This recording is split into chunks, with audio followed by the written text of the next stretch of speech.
When you enter the Underdark in Baldur's Gate 3, you're immediately set on edge by a burrowing monstrosity. At this point, your companions might comment that you're being pursued by a bulette, a monster not usually native to the Underdark.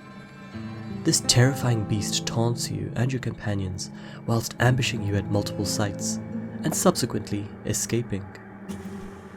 If it wasn't for the fact that it was trying to destroy you, the way it follows your party around, laughing at your attempts at attacking it, seem almost playful. And we will come back to this.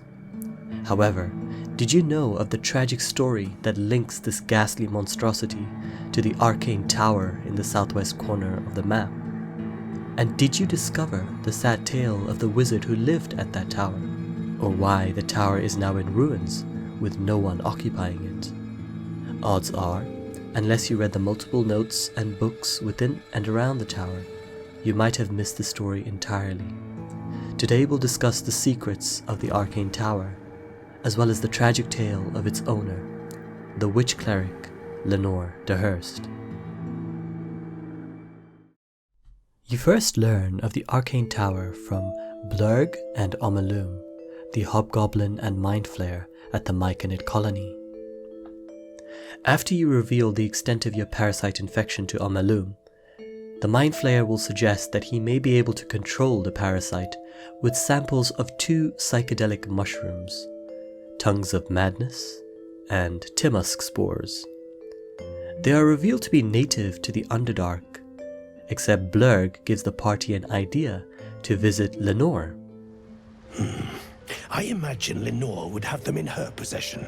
She served Mistra as a cleric. She is quite fond of her garden. Lenore has always been a lonely sort. Nature was her only companion. I offered her the chance to join the society, but she refused. Her experiments on Susa bark took priority. After your party arrive at the Arcane Tower, you find that you are immediately under assault by arcane turrets still active in the courtyard. The party are able to avoid the onslaught by taking cover and avoiding line of sight. By solving a small jumping puzzle, you're able to avoid the turrets on the second floor and reach the floor below. Here is the first time you gain insight into who the owner of the tower was. Lenore seemed to have kept an indoor garden of a variety of flora native to the Underdark. On one of the shelves, you find a Threadbare Book, written presumably by Lenore.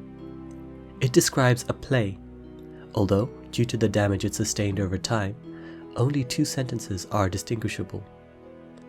How can I trust? How will I ever know?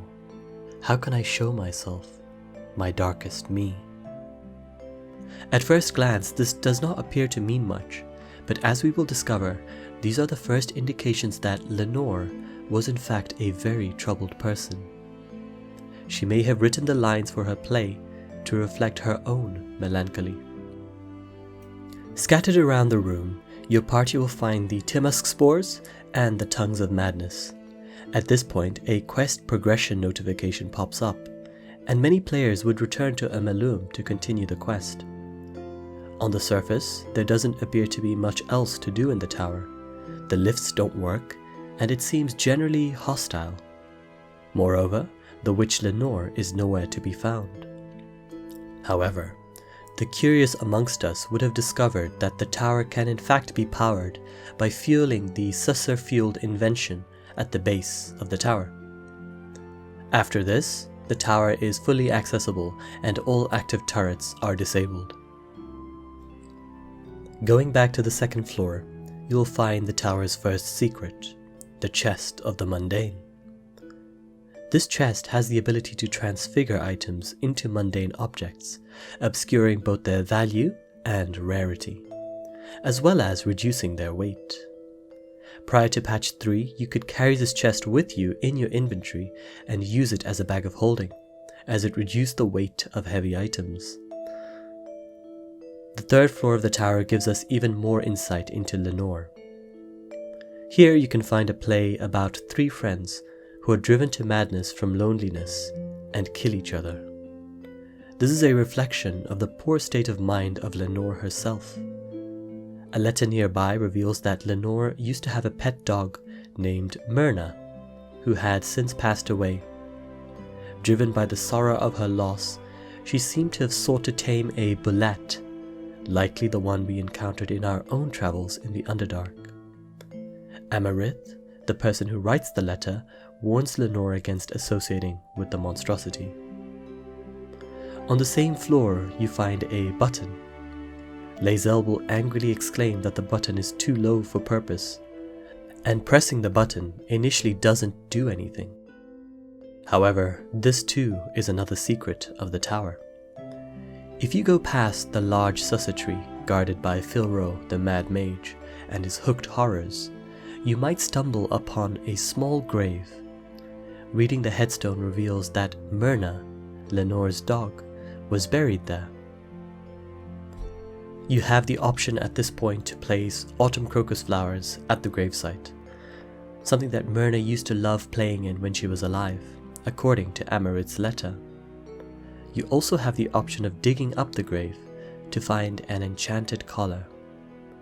Wearing this collar as you press the mysterious button at the Arcane Tower produces a stake, magically. Lenore likely created this collar out of love for her dear friend. It seems strange, however, that a person would be driven to such loneliness that they'd seek to befriend a monstrosity like a bulette. Before we delve into that and where Lenore might be currently, it's important to understand that the tower had in fact 2 inhabitants. Going up to the top floor of the tower, you encounter the automaton, Bernard. He will only interact with you if you speak lines from Lenore's play. At this point, we also realize that Lenore was likely a smaller race. A clue to this is when Bernard hugs you as a standard-sized player character. The narrator says that the hug is awkward, as if it were meant for a smaller frame. This suggests that Lenore was a gnome, or a dwarf perhaps. You might think that this automaton was created by Lenore, but you would be mistaken. Bernard only refers to you as my lord, even if you are a female character. That is because the creator of Bernard was the gnome inventor Yrre. By this point in the story, you may have already encountered some of his creations, including the Speedy Lightfeet and the Jolt Shooter, amongst others. Yrre was a gnome obsessed with the power of lightning, and it's quite clear that he was in fact the creator of Bernard. A letter written to Yrre by Lenore can be found in the courtyard of the tower, revealing that Yrre had left the tower after an argument with Lenore, leaving her all alone in the tower. It seems that Myrna had already died at this point, because Lenore mentions that the only company that she had was Bernard. This may explain the severe loneliness and despair that she may have faced, and may also explain why she was so driven to find a friend, even in the form of a dangerous bulette. Lenore mentions in this letter that she would be gone for a few 10 days, and that Yrre should wait for her to come back. It is unclear at this point where or when Lenore had left. Some have speculated that she may have gone to Baldur's Gate. If you use Misty Step or another mobility spell in the engine room of the tower, you can gain access to the hidden basement. Here, you can find Lenore's diary. She explains that she had been planning to leave for Baldur's Gate for a conference of clerics of Mystra in 1481, 11 years prior to the events of Baldur's Gate 3. She mentions that she planned to reveal her works on Sussa to the world. And now, with all this information, we can discuss the theories of Lenore's fate. The main theory is that Lenore set off for Baldur's Gate 11 years ago and possibly met an unfortunate end. There are a lot of factors that support this theory. Lenore mentions that she had not finished her treatise at the time of her diary entry, and she promises to continue her work once she returns from Baldur's Gate. In the engine room, you can indeed find the treatise, notably, still unfinished. If she did disappear 11 years ago, that would also explain why the tower is in such disrepair. However, there are a few holes to this theory. In the diary, she mentions that she would take her ring. It is unclear what ring she is referring to, but there are two notable rings still remaining in the tower. The first can be found in the same chest as the diary. This is the ring Sparkswall. The ring was created by Yrre as a gift for Lenore, to commemorate their love. Notably, this is the sister ring to a sparking promise, which Lenore gave to Yrre. It would be odd for Lenore to leave behind a ring that she so cherished. There is also another ring in the tower, which can be found in the possession of Bernard the automaton. This ring is called Guiding Light, which Lenore had used extensively. If she was referring to either of the rings, then the presence of the rings in the tower might suggest that Lenore didn't go to Baldur's Gate in the first place, or that she had successfully returned. Not only that, but next to her desk you can find the Staff of Arcane Blessing, a unique quarterstaff that gives you the ability to cast Bless, which is not usually a wizard spell, but rather a cleric's. This is undeniably a staff belonging to Lenore, as it reflects her dual heritage as both a wizard and a cleric of Mystra. If Lenore had indeed disappeared on her way to Baldur's Gate, then it would be odd for her to leave her staff in her basement. However, reading the description of the staff says, "Though dust has settled into every nook and cranny of this staff, it still emanates a soothing aura. Its previous owner cast it aside, forgotten, because there was nobody to bless." So as you can see, the item description perhaps suggests that the staff wasn't something that was very close to Lenore. One more thing I found as being odd was that Blurg, the hobgoblin, seemed to speak in a manner that suggests that he may have seen Lenore in the past couple of years. Hobgoblins have the same lifespan as humans, so it would be odd for him to treat a potential 11-year gap from him last seeing Lenore so nonchalantly. However, if Lenore had only recently gone missing in the past couple of years, it would not explain why the tower is in such disrepair. My theory is this: Lenore and Yrre used to live in the tower. At some point more than 11 years ago, Yrre and Lenore got into an argument, leading to Yrre leaving the tower. Lenore likely was alone in the tower for many months until she was summoned to Baldur's Gate in 1481 for her conference. She likely went to the conference and returned, only to find that she was still all alone. At this point, she had likely fallen into a depression, perhaps explaining why her treatise remained unfinished, and rather began her attempts at taming the Belette for company. At some point, soon after her return from the conference, Lenore decided to leave the tower to an unknown location, as evidenced by her letter to Yrre. I'd like to think that she perhaps went to Amarith, the concerned friend who wrote to Lenore. Either way, Lenore never returned to the tower after this point.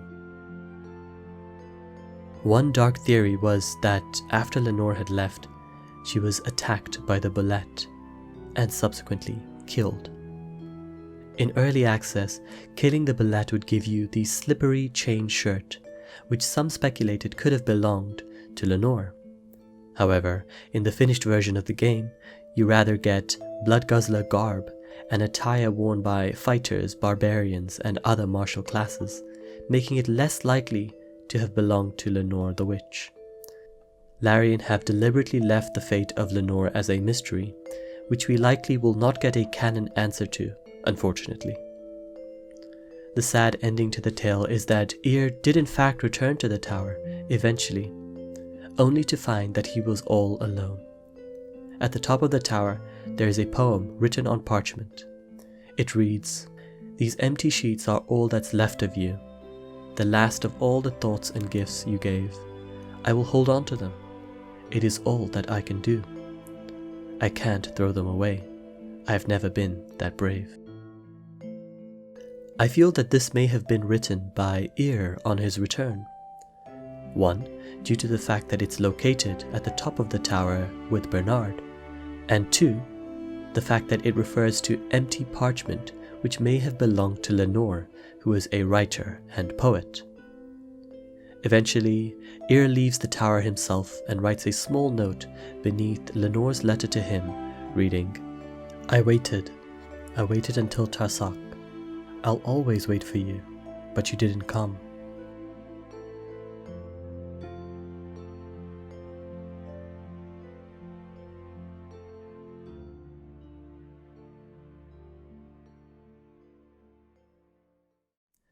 So that was the secret, tragic story of both the Arcane Tower as well as Lenore and Yrre.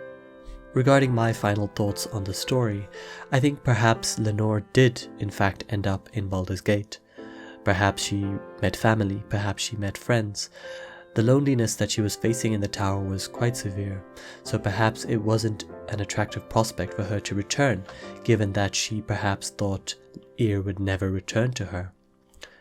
I'd like to think that Yrre also maybe found Lenore in Baldur's Gate, and that they are leading a happy life somewhere else. It would be nice for this story to be elaborated in any DLC that Larian are planning on doing, and I'd be very, very happy to find the conclusion of the story, and perhaps even meet Lenore somewhere in the world of Faerû. Thank you so much for watching this video. If you have any theories regarding Lenore, or if you have any further secrets regarding the relationship of Lenore and Yrre, or the Arcane Tower itself, please do leave it in the comment section below. If you liked the video, of course, please do leave a like, and also consider subscribing. I'm trying to grow this channel. I'm trying to create more videos on topics that might be interesting, lore videos and theories as well. And if this is something that you might enjoy, do consider subscribing. I'll be making more videos quite often in the future.